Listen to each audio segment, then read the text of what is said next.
Welcome to Standard Deviation. Hello, Kevin. Hello, Ciara. How are you? I'm all right. How you doing? Oh, pretty good. I told myself I would. Are you okay? Yeah, I keep getting like phantom sensations on my face. Like there's like a Phantom little, herpes. I think it's not a phantom actually. I think there's just like threads that are hanging off the microphone that are tickling me. Anyway, now that we have a camera, I can't hide that kind of thing. I know. You know? I was just thinking it's kind of nice we're doing this on video now because it motivates me to shower. I found it. It's a cat hair. Cool. It's been there for days. This is some riveting podcast material. You'll note that I was trying to find that unsuccessfully. Anyway, yeah, shower. I didn't shower. I didn't shave. I need to shave. I didn't put on makeup. No, I didn't. Didn't try to hide the giant zit on your face. A little rouge. You can see it. You put on rouge? Yeah, I put on rouge. That's why I'm so red. No, I didn't put on rouge. Oh, I don't know. I don't know what you do. I'm red because this girl keeps the temperature high. A reasonable 70 degrees. Yeah, reasonable. That's insane. Kevin wants to leave it off when it true. Is fucking 35 degrees not outside. Off, 63. And he leaves the door open. Yeah, to cool it off. It's insane. Anyways, that is incredibly boring to anyone listening. I don't know. I think people care about this kind of thing. This is behind the scenes. This is, special access shit. No. Okay. Fair. What is interesting is that I told myself I wasn't going to play Stardew Valley today. And then my friend Ray got me all caught up in it again. He got all excited because I made an Instagram story of Stardew Valley. And he was like, oh my God, I love that game. And then he started giving me all these hot tips. And I was like, fuck. Yeah, this is way more interesting. Hot tips about Stardew Valley. Hey, you know what? Johnny was excited to hear about Stardew Valley. Yeah. And he is one of 5 listeners that we have. So that's point. Like 20% of our audience. I'm sure we have at least 6 listeners. Come on. Maybe. But what was my point? Oh, yeah. If it weren't for this camera here, I might not even bother to put makeup on or look presentable. Yeah. But you're trying to fool the masses. Mm-hmm. So. It's a lie. Yeah. I saw this tweet from this woman who was talking about how any kind of coercive sex is rape. Yeah, I saw that too. Well, and she said something like convincing, like she put convincing under threats and like stuff like that. And first of all, we could laugh about that. Like, oh yeah, convincing someone to have sex with you is rape. No. Not really. No. Many times that is seduction. Right. Yeah, by another name. But okay, as stupid as that was, there was also dipshits, mostly men, replying saying, well, women wear makeup to trick us, so I guess that's rape too. Wow. Wow. I mean, I see their point. I mean, maybe they're just pointing out how stupid it was. Yeah, because the only utility that point has is that it highlights how stupid the first point was, But that's true. Neither of them. I thought they were more sincere than they were, but now that I've explained it, I realized that maybe they were just trolling. Yeah. or making a point. I guess it raises the question of what does it mean to convince somebody, Right. Like logically convince? I mean, I don't think that's something that is even attempted very often, It's generally by misdirection and subterfuge. Well, I think when she followed up with it, because people were like rightfully taking issue with that, and she was like, look, if you are just harassing and badgering someone to have sex with you, like you are off to a wrong foot. It's like, we have we have a word for that you just said, which is harassment. Right. Yeah. It's not the same as rape. And Kathy Young retweeted this. That's where I saw it too. She got all mad. Yeah, she did. She made the point that like if somebody if you harass somebody into giving you a ride somewhere, nobody would say that's equivalent to carjacking you. Right. It's just fundamentally different. And several people made the point too that it's all about. I mean, the purpose for language is to be as precise as possible. And any time that we just gloss over maybe what seem to be small inaccuracies to some people, it's just going in the wrong direction, period. Because it's always subjective how small those inaccuracies are. And it always does some negative net, has some negative net effect. Yeah. Because the whole point of language is to be descriptive. And if you're glossing over differences between words to make a political or philosophical point, then you're fucking up language and hurting your own cause. Yeah, totally. Like you are undermining actual rape victims. Right. Yes. Yeah. Anyways, I have something to say about magpies. Women. I have more to say about magpies. Oh, we're back on Magpie. What's funny is that before we started recording, Sarah pulled up this video. It's an ad. I was trying to hide what I'm about to show you so that. But now I've noticed both of us being distracted, just like watching this. It's very soothing. It's kind of like, it looks a little bit like a what are those things called? The little sand garden things, the Zen. Santageous. Yeah, but it's like it's a mold instead. Somebody's molded their hand onto a. I don't know what the hell's going on with this. No, so they're making a mold of a handprint is what they're doing, and I think it's supposed to be glittery. Yeah, it reminds me of those. I am super into like soap carving videos, and recently I discovered slime crunch, which is people make these like molds of like just various things, like little molds of fruit or like Hershey's Kisses or something, and the outside's kind of this harder shell and the inside is like kind of this foam, and it's just videos of people like pressing them and crunching them, and it just makes a very satisfying sound. Anyways, there's a lot of like YouTube videos and Instagram pages with just stuff like that. They sometimes say it's ASMR, but I think it's more of just kind of a satisfying thing to watch. I think some people are relaxed by it. I think it's just cool. I think it's very satisfying. Anyways, this video here is kind of along that same line where we're just like watching this mold and seeing them pour this glitter, and it just kind of looks cool. What you're just describing sounded like the creme brulee of satisfying gooey stuff. Yeah, it is a little bit like creme brulee. I don't like the word satisfying to describe those things personally. What would you call it? I don't know. Because I don't know what to call it either. I just say soap carving, and people think I mean like sculptures out of soap or something. I did that when I was a kid. I carved soap.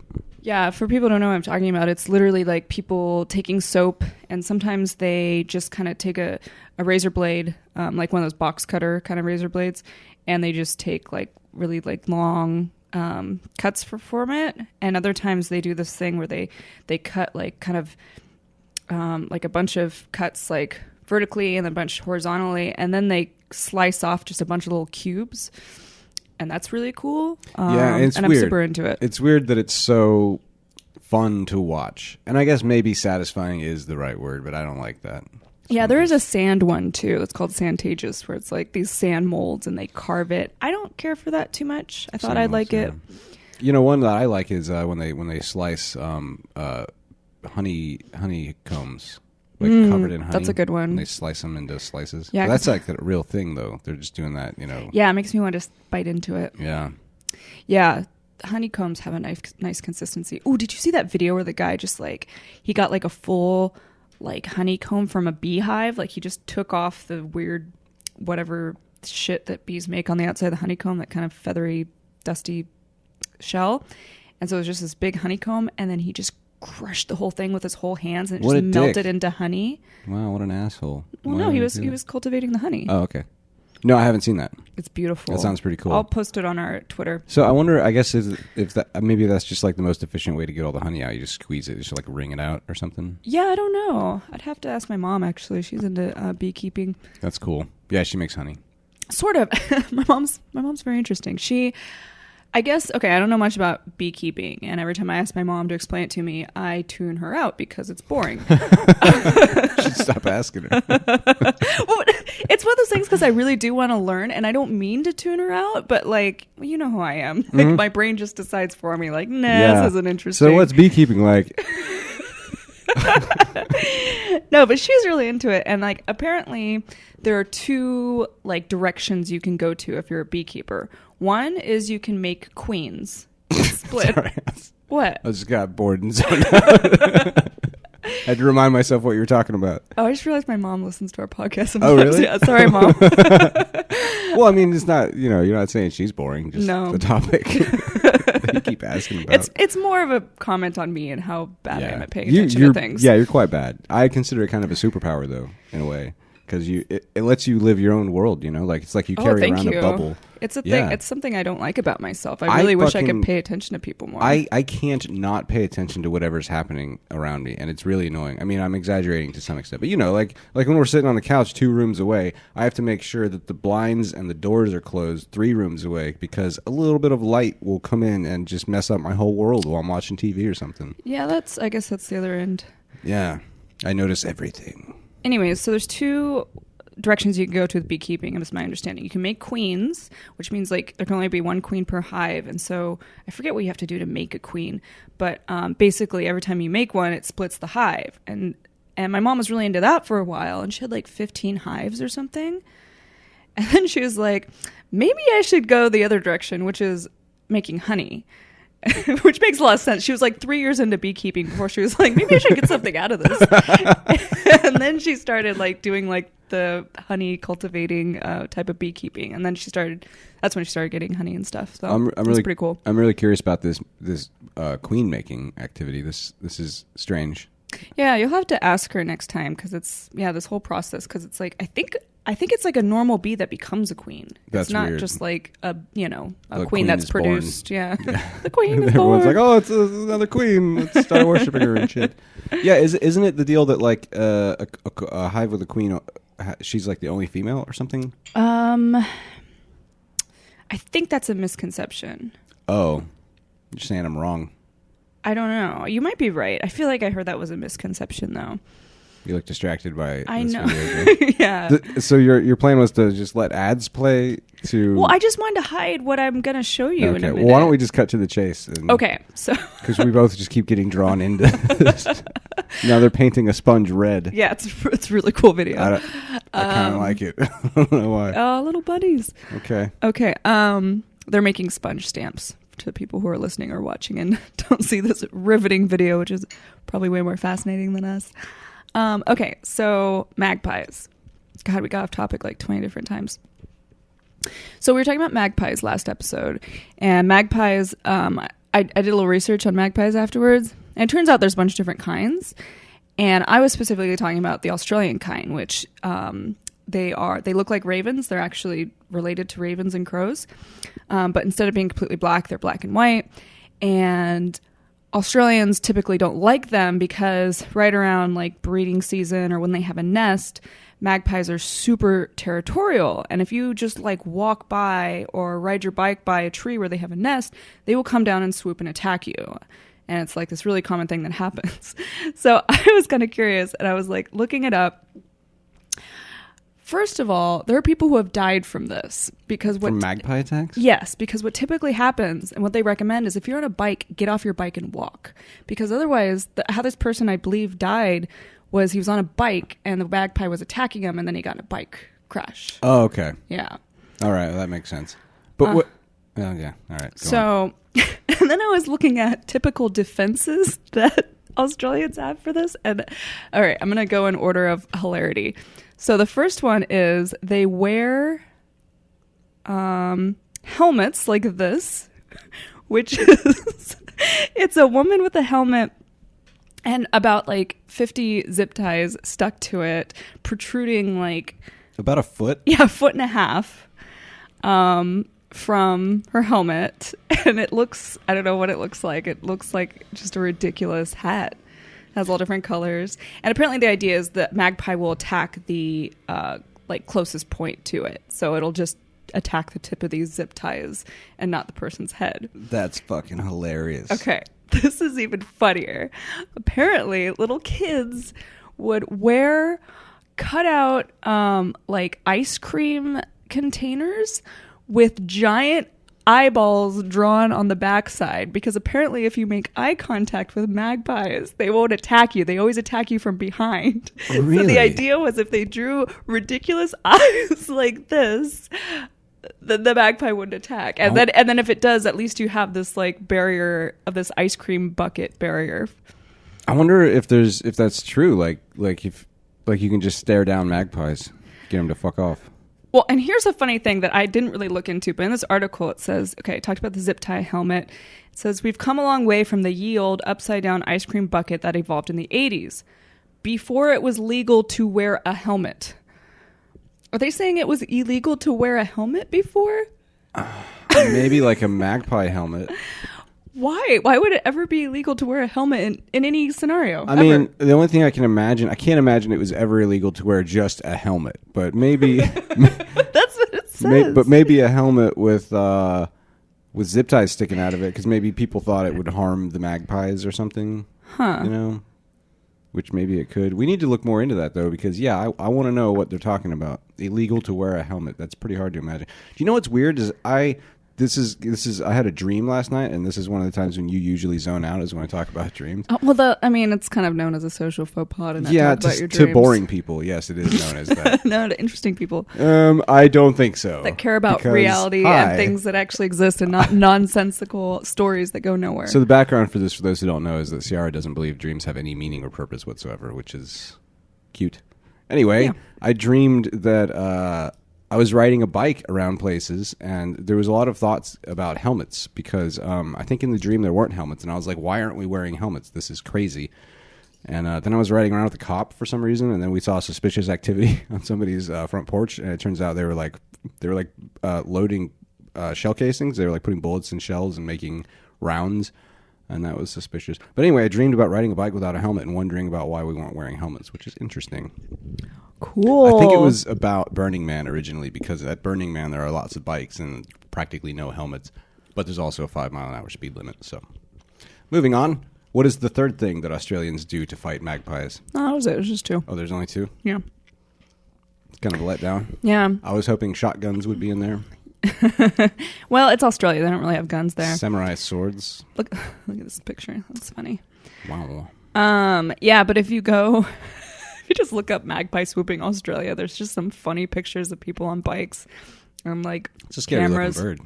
Damn, that looks more like an eagle than anything. Well, look at this picture. It looks like a crow. That's crow-like. Yeah. Some of them, though, they have like the skull shape of an eagle. But they're so dramatic about it in Australia. They're like, when magpies attacks, warning, as magpie swooping season begins. And it's just like, talks about magpie alert. Like that? I mean, I'm sure somewhere in the States, because it's so big. Yeah, this is the one. Man dies after attack by a swooping magpie.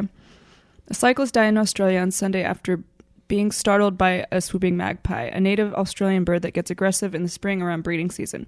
Poor guy. 76-year-old man was riding a bike in Nicholson Park in Wollongong. That's like the most Australian-like sounding city ever. South of Sydney, when he veered off the path to avoid swooping the magpie. Yeah, so I didn't even read this article, but I figured that was the case. To avoid crashed. A swooping magpie. Yeah. It crashed on a fence post. Okay, anyway, that's a bummer. Yeah, poor guy. Next, what else you got planned for this episode, Ciara? Oh, okay. So we haven't really answered any questions lately. Yeah. And Frank was asking about the show Euphoria, which I just binge watched, and I know you haven't really seen it, but I think we can still talk about it because he was saying that he watched it and he was kind of surprised about, because it's for people who don't know, it's on HBO. It's a teenage drama, which, like, if someone told me, like, oh, this show's a teenage drama, my instinct would be like, okay, that's only interesting to teenagers. It's actually a really good show. I liked it a whole lot. And so Frank watched it, and he said he was surprised by all, like, basically the topics. So it's about a bunch of messed up kids, basically. And you know, the main character has huge anxiety problems, huge drug problems. She almost died of an overdose. Her best friend is this. So I guess spoiler alert for those who. This is just about it. I'm not giving anything away. Her best friend is like. So well, I'm talking about the show. I'm not spoiling any of the. Well, I didn't know any of that. Okay, it depends on what you consider spoiling. I'm not telling you any like plot points that like are supposed to be a surprise. I'm telling you about the show. Okay, I choose to trust you. Anyways, so her best friend is this this trans girl who tends to like have very promiscuous sex with just random adult men she meets on the internet. There's this guy that's like a total sociopath and like all this sort of stuff. You know, a lot of the kids come from abusive households. Anyways, Frank said he was like surprised by these topics because he was asking whether or not we thought it was like realistic that kids actually deal with these sorts of things. And I thought it'd be interesting to talk about because you went to a fucked up high school and you had a fairly like tumultuous childhood. Yes, that's a good way of saying. And teenage years were pretty messed up, yeah. And I didn't. I had a pretty happy, wholesome experience growing up. I went to a school where like there were never any fights, hardly any drama. I mean, you know, just very shallow teenage drama, but nothing that serious. But like I still knew kids that were involved in shit like this. Like my best friend was this girl who was always lying about her age and getting involved with like guys in their 20s. Her best friend, which I guess says that she wasn't my best friend, was like just always engaging in really like risky behavior, just hanging out with the wrong type of people. I knew kids that, did drugs and that sort of thing. So like, no. So even though like I had a happy childhood, like this show did not resonate as unrealistic to me at all. Yeah. Cool.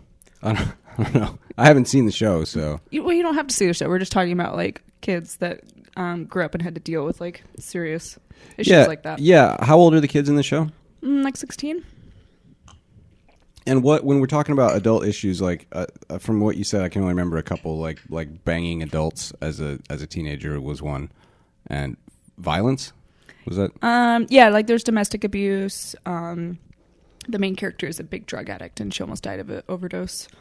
Yeah, so I mean, that's all. A lot of that sounds like what I would expect to be fairly typical, at least of some cross section of high school age kids. Domestic abuse is something that everybody from every age and walk of life experiences, again, in cross-section. Like, I don't personally have experience with that, but it's pretty common. So, yeah, and I'm sure Frank knows that. But in terms of, in terms of, like, drugs and violence and sex, I guess it's hard to imagine what other people's teenage years were like, but it sounds like mine, And it doesn't sound like mine, but it still like resonated as realistic to me. Yeah, so I went to a high school that was pretty violent, and I don't know, like it's hard to recall it accurately or to know if I'm recalling accurately, because I'm sure those kids who went to that school probably didn't see that side of it. But it was very territorial. There were like groups of kids who pretty much sort of more or less controlled certain territories, and that was an issue at times. There were large scale fights frequently. Some would say riots. There was one. So like 30 people? Yeah. Well, the one I'm thinking of in particular, there was I think about 30 people, and I think about 20 were arrested. One or two were hospitalized. I wasn't injured too bad. I just got hit on the back of the head kind of hard, but that was fun. Why was that fun? It was just fun. I don't know. I feel like as a teenager, like just exciting. Yeah, no, it was fun. I liked fighting. I got in a lot of fights, and that was fun because it was like, wow, this is a big fight. Just like lots of people. That doesn't sound fun to me. Yeah, of course not. That's because you're a girl. No, I don't know that that's really the differentiating factor. I suspect there are some fundamental differences in what teenage boys and girls find appealing, and it seems like fighting is something that a lot of boys like to do.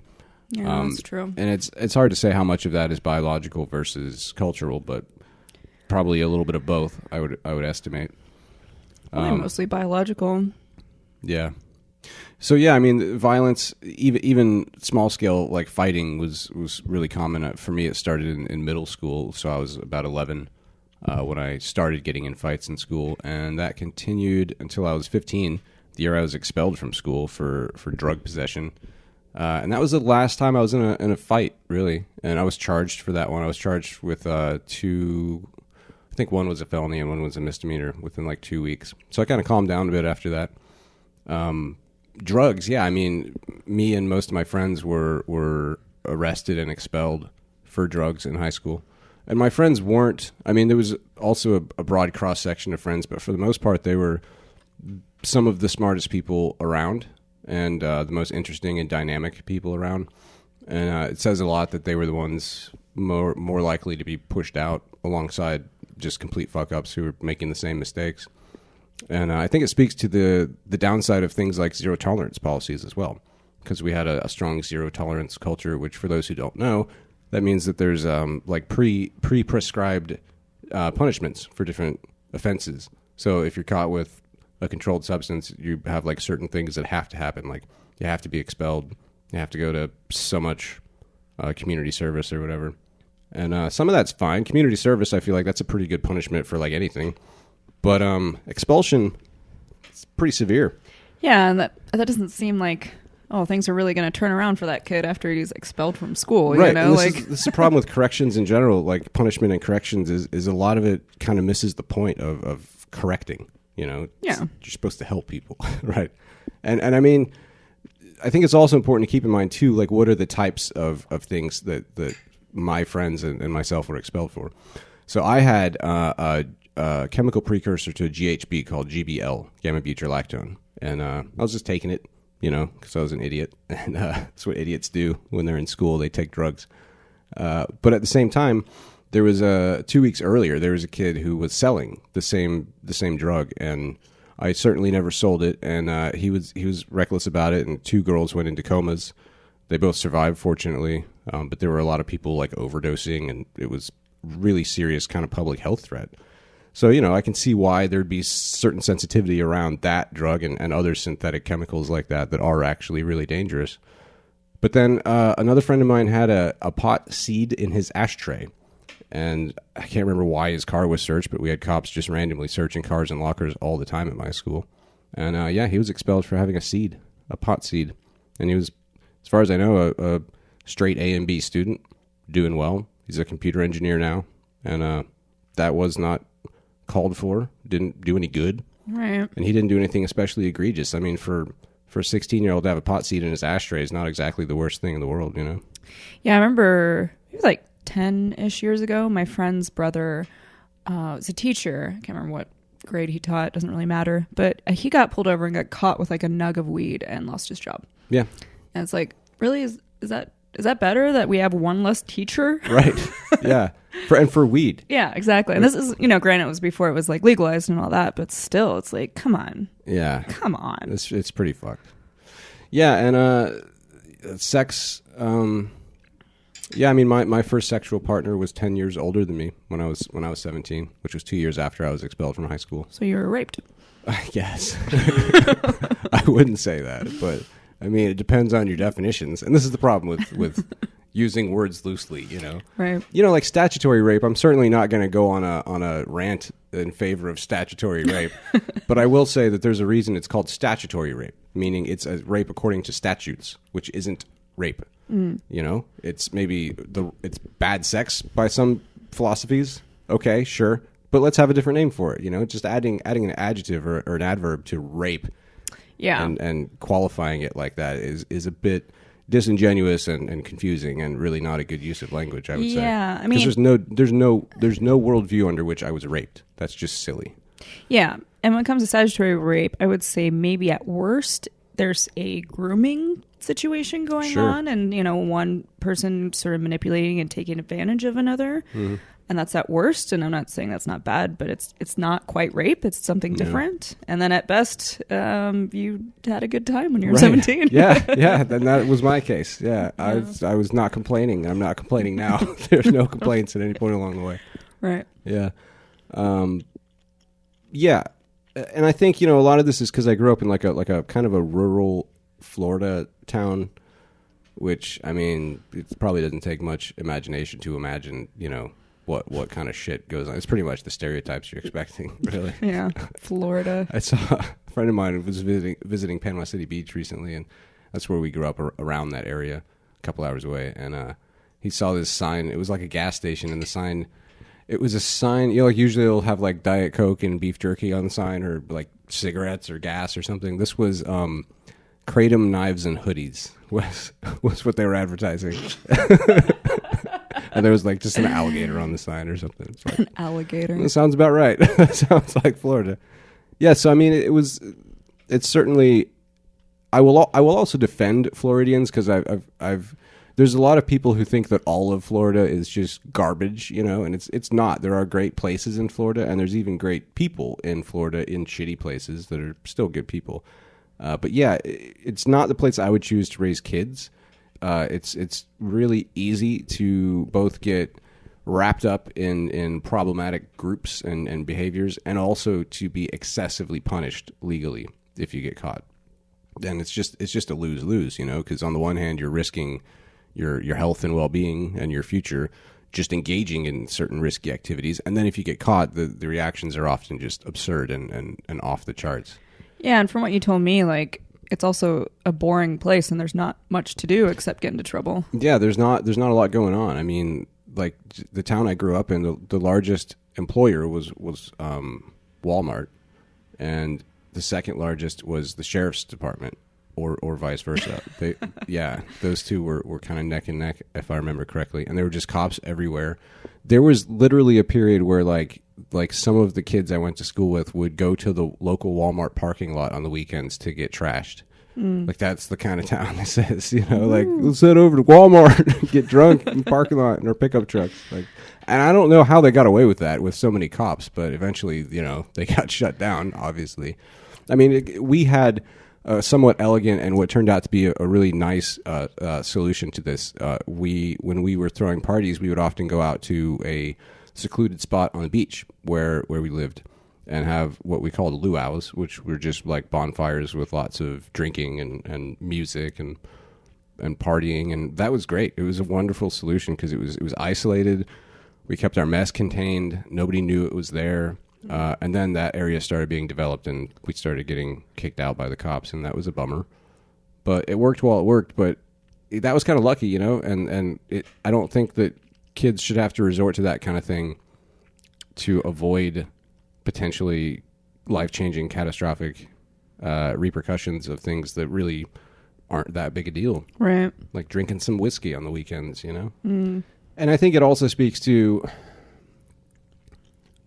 I'm not advocating that 15-year-olds should be drinking whiskey on the weekends, but I do think that when you put such a strict prohibition on anything, you're just creating that kind of situation. And you're also you're increasing ignorance and risk. Because I mean, to put all these classes of mind-altering substances together is just ridiculous. It's scientifically inaccurate, and it creates real problems, because then you have kids who don't know what they're doing and don't really know what's risky, treating everything the same, and understandably rebelling to a certain extent. But then once they're rebelling against, like, you're going to screw my life up because I had a pot seed, so I guess I'll just start shooting up heroin or something, Not that that's the exact progression of logic, but that is the kind of repercussion that you see from that kind of prohibition. And it's a shame. Yeah. And then it also kind of speaks to the rat park experiment where, so for people who don't know, let's see if I remember the history of this. So we've all kind of heard of the experiment where, you put a rat in a cage and it has a little button where it can get cocaine or food, and it'll just push the cocaine button until it dies. And then you're like, oh my God, cocaine is just so addictive. And, I mean, not that's not, it is.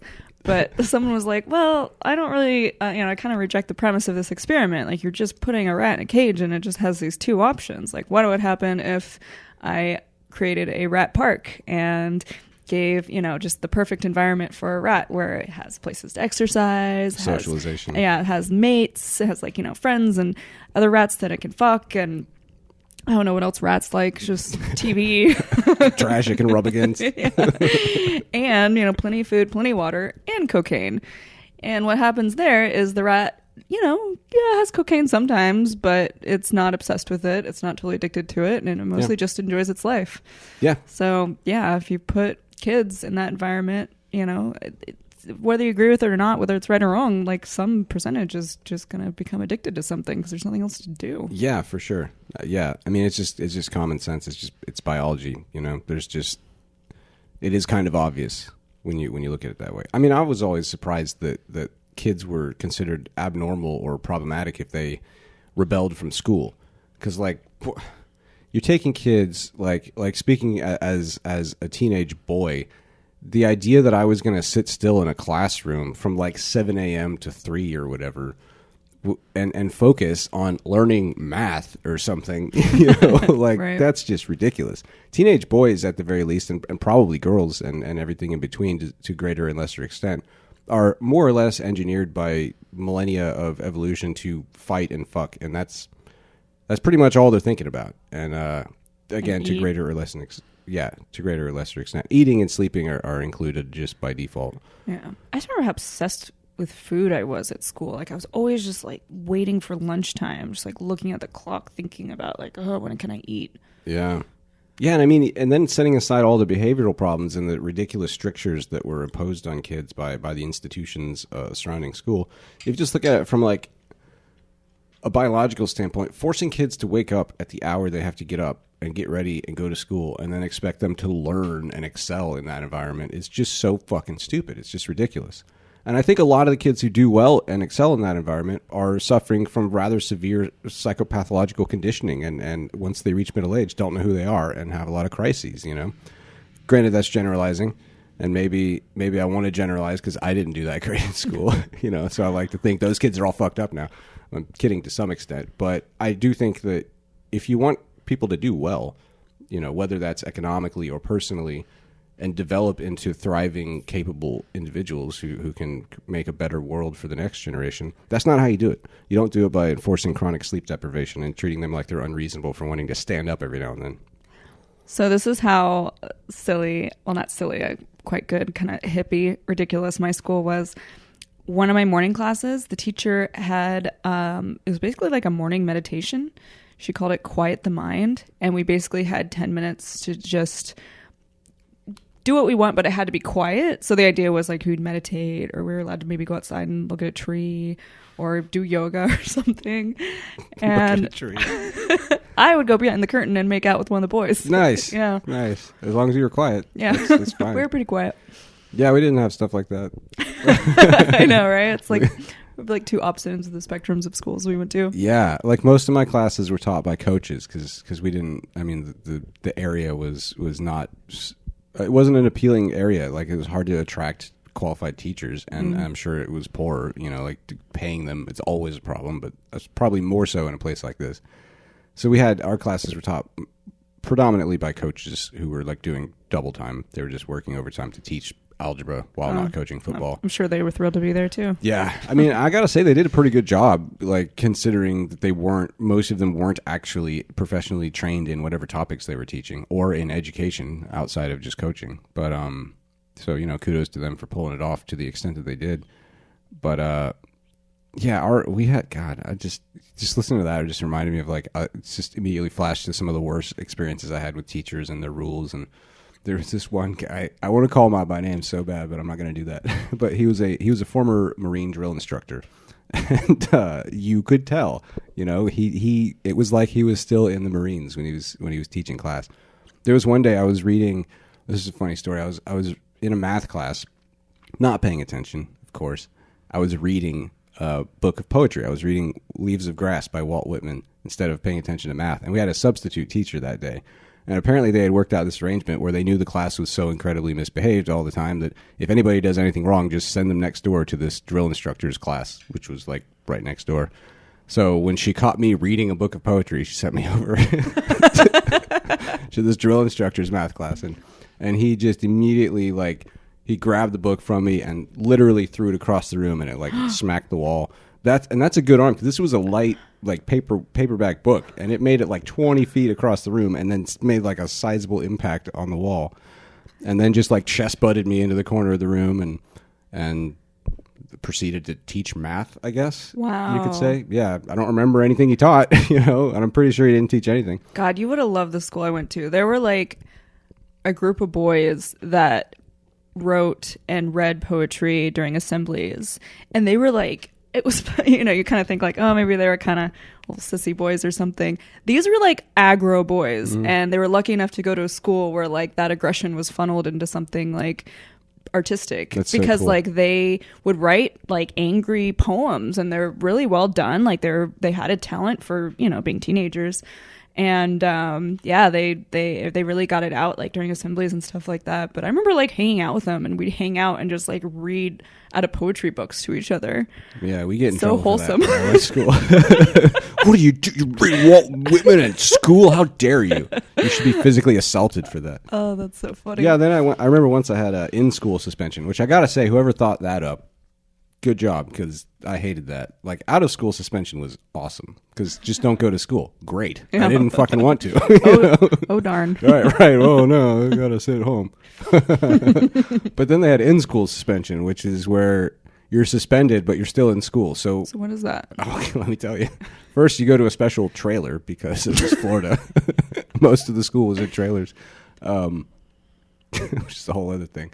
But you sit in a single file line in this miniature classroom because it's a trailer. It's a very small classroom. And the teacher was this drill instructor who, one of his rules was you can't turn your head more than 90 degrees to the side. So if you look behind you, you are immediately in serious shit. Really? Yeah. And not even behind you. Like if you look kind of like this, like he is up and in your face in seconds because he's just staring at you the whole time, like 8 hours. Wow. Yeah, just waiting for you to turn your head. And if you put your head down, if you close your eyes more than just long enough to blink, you'd be in some serious shit. So basically it was just like 8 hours enforced of just like presumably studying, or in my case, and probably in a lot of cases, pretending to study. You know, you learn next level bullshit skills in that kind of environment. Because, like, I, again, wasn't learning anything more than I would have been, just other than less and less trust for the people running this shit show, and then how to fake it a little bit better. And that's what a lot of punishment teaches. Anything from in-school suspension to prison. A lot of it is just how to placate the man while you're learning how to rebel better and fuck things up in the system when you get out. So what's the answer to this? I mean, I don't know. I feel like it would be, even if I have some great idea, it would be somewhat disingenuous to push it because without having like at least regional level and local level experience directing educational systems, I would be talking out of my ass necessarily to some extent.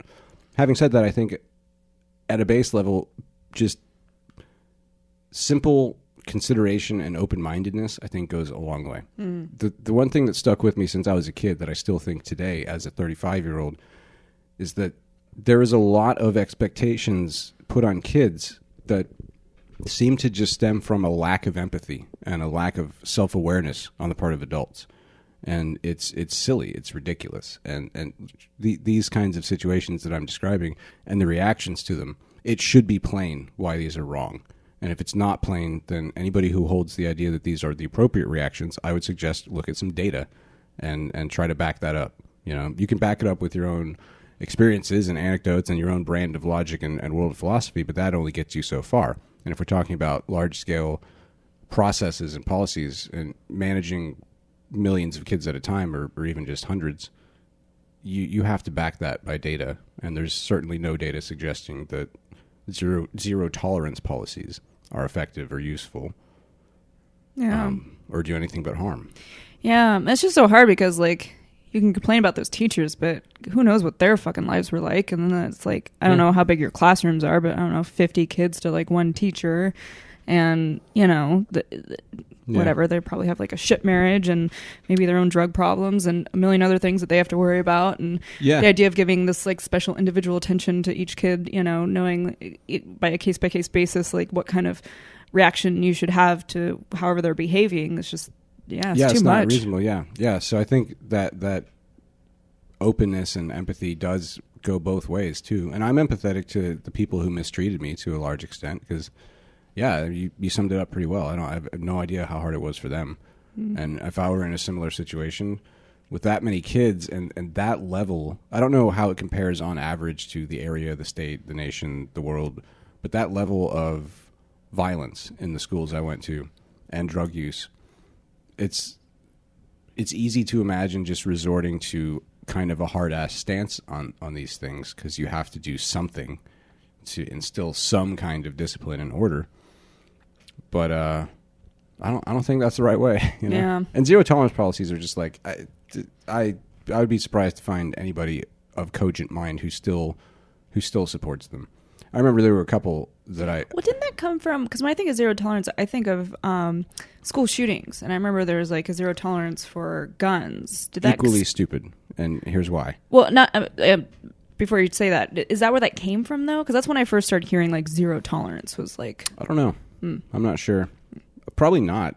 Because I mean, this was like 1998, and well, Columbine was 97. Yeah, but this is zero tolerance for drugs, also. Yeah, well, that's what I was just wondering. I just remember that's when I first started hearing zero tolerance. I wasn't sure if it came from that. Well, here's one there that's interesting. So there was a case I remember reading about a few years ago where there was this kid who, I think he was like 8 or 9 or something. He was in elementary school, and he had a Pop-Tart, and he bit it into the shape of a pistol. Right. That's being very liberal, to say that it was the shape of a pistol. It was L-shaped. Right. Yeah, it was L with like a little bump. This was like a 6-year-old boy, right? I don't know how old. Yeah, he was somewhere between like 6 and 9. He was definitely elementary school age. It was a little kid, and he was expelled for this Pop-Tart gun. Right. And that's an example of like just how fucking deranged zero tolerance is. And it's also bad because like, okay, we have judges, and I have plenty of complaints about judges and the amount of leeway they have to do their jobs and how poorly they do it. I mean, some of them are literal criminals and end up in prison themselves for their abuses of power. But setting all that aside, zero tolerance even takes away their ability to judge a situation. And they're judges. That's why they're there, is to look at each case and balance it and determine with full context, hopefully, what's the right thing to do, what's the right response. And they can't do that because with zero tolerance cases, the law is this is the punishment, at least, for this crime. So, like, if that case with the Pop-Tart gun went in front of a judge, his hands would be tied. Just got to expel the kid. Maybe so send him stupid. to jail or something. I don't know. Yeah, I mean, then there's other shit like now that cell phones are a thing, which didn't even exist when I was in high school. Now, like, sending nudes back and forth for teenagers, which I would imagine is probably pretty common, if I had to guess, is often tried as child pornography. Yep. Like sending a naked picture of yourself to somebody who wanted it. If you get caught and you're under 18, child pornography distribution. That's a big thing in Euphoria, too, that comes up a lot. Yeah. Yeah. Yeah, because, I mean, granted, they shouldn't be doing that, but come on. They're going to. Right. And child pornography, like, come up with a misdemeanor charge for that, like, whatever, unlawful distribution of your own fucking nudes, Yeah. Just name the statue that. Right? Yeah, But we don't need to call make it child distinctions. pornography. I mean, Jesus Christ. And I mean, you could maybe make like a technical semantic argument that it is, which would be a stretch. But that's going back to convincing someone to have sex with you as the same as rape. Like, yeah, it's not the same exactly. thing. It's vastly different. And I think to those who know anything about actual child pornography and how abysmally horrific it is, it's offensive to suggest that those are the same thing. Yeah. They're just not. Do you want to do an Askhole question? Okay, yeah. Okay. We did an episode with these before, right? Maybe. I think so. I remember struggling. This is Askhole. This is a game. Well, I don't know if it's really a game, but it's cards with questions on them, and it was designed by Aya Girl on Twitter, who we've mentioned before on the podcast, who is kind of a weirdo similar to us and likes to ask uncomfortable questions. Yeah. She's good at it. Yeah, she's really good at it. And so this is kind of cool. They're just cards with questions on them, and they're organized by category. So there are 5 categories: sad, romance, personal, intellectual, controversial. Which one do you want to do? What were they again? Sad, romance, personal, intellectual, controversial. Let's do intellectual. Okay. So that's green. I'm just going to do this at random. Okay. What do you think enlightenment is? Jeez. It's not a very uncomfortable question. It's not uncomfortable. Except it's uncomfortable because it's hard to answer. Yeah. I think it's... Yes, please go on. I think it's just kind of a made-up spiritual word that doesn't really mean anything. I got to say, I kind of agree with that. Because enlightenment is, at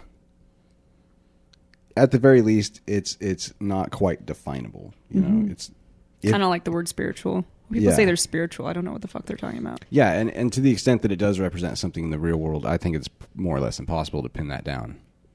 Like what you can be relatively enlightened, like if you have more wisdom than you used to have, and it betters your existence and your subjective worldview, then you're relatively enlightened, I guess, compared to who you used to be. It definitely has like a positive connotation. Yeah. Like I don't think like it's this idea that you have so much information that you just have a better understanding of things. Like that in and of itself can go either way. You can become incredibly pessimistic and depressed, but that wouldn't be enlightenment. It would kind of be the other way, where you gain so much information that you have this enlightened worldview, which implies something more positive. Yeah, and I guess the one idea that's implied by that is that I guess that the fundamental underlying nature of existence is at least bent towards positivity. and maybe that if you understand the human condition well enough, you will find relative peace. So I guess that's kind of an implication of the construct of enlightenment, is that if you're enlightened, you're going to be better off than if you're not enlightened. Which does kind of imply, because if it was purely about knowledge and you were taking this stance that the world is neutral or fundamentally evil, then understanding it better is probably not going to be a very good thing. Right. You know, to the extent that ignorance is bliss, I think we'd be well advised to steer towards ignorance in that scenario.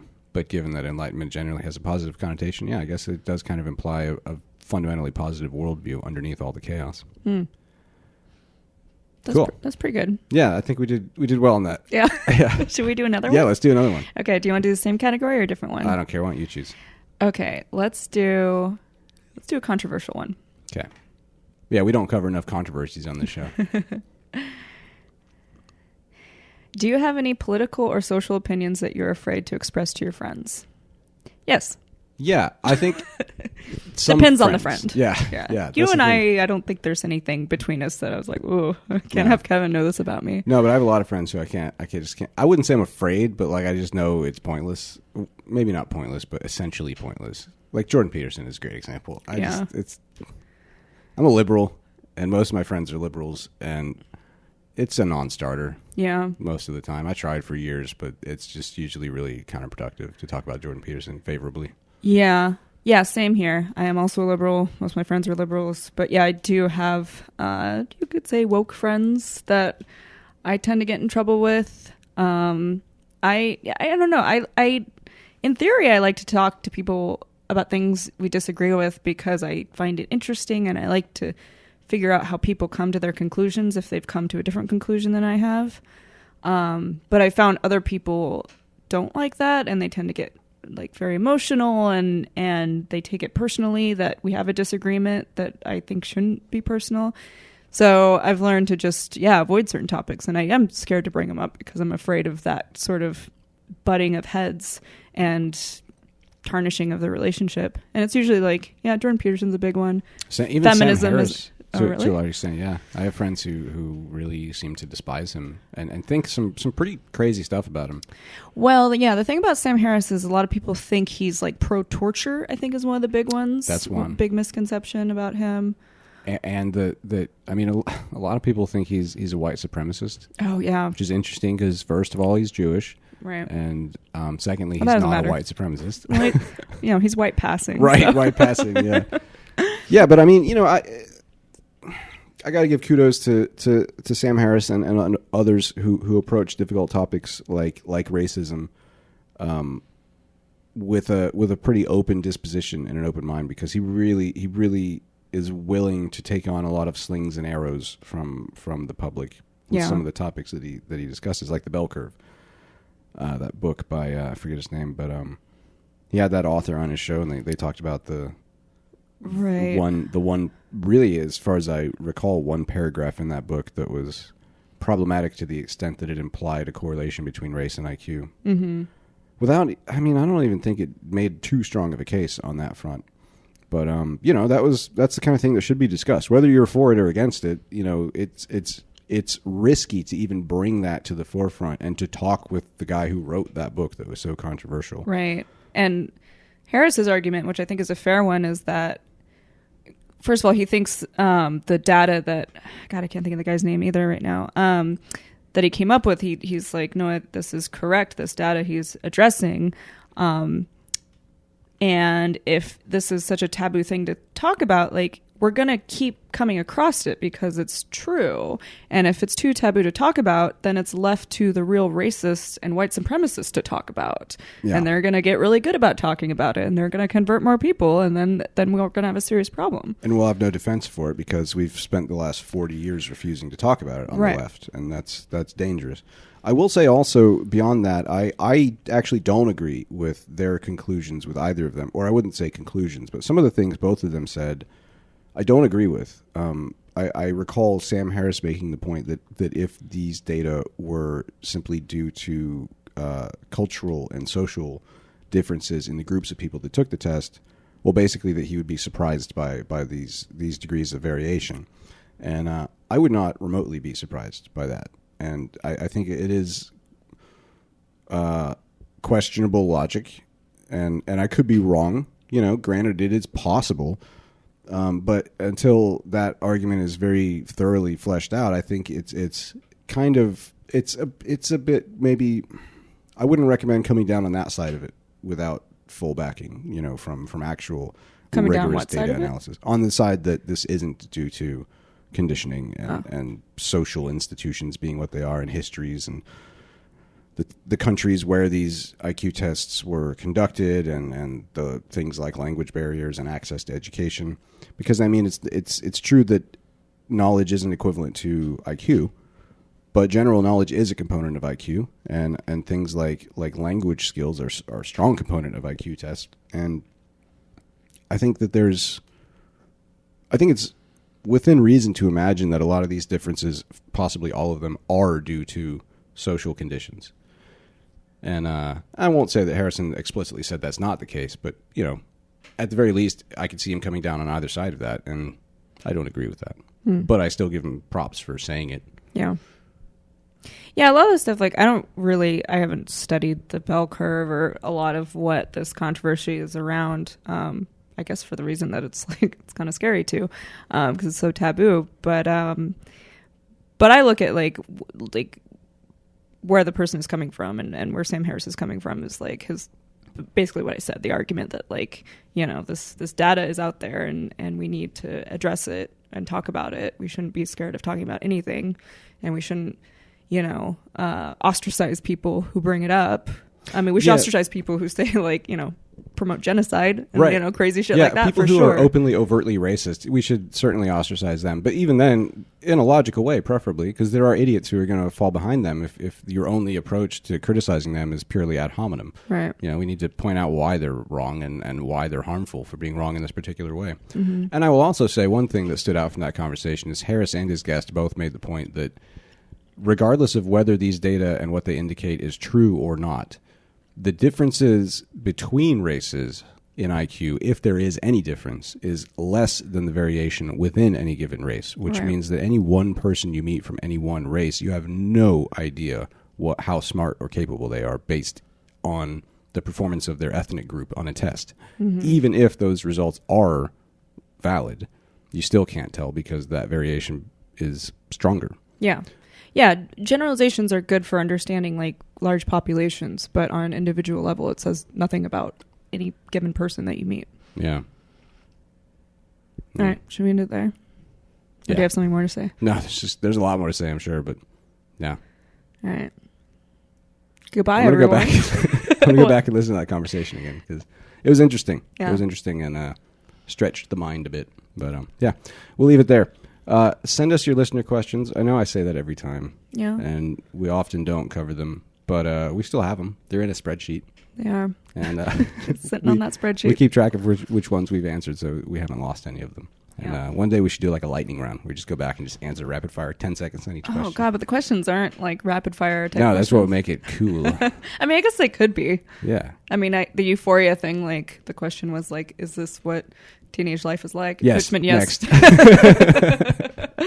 All right. Thanks, everyone, for listening, and go to standardpodcast.com. Okay. Right. Bye. Bye, guys.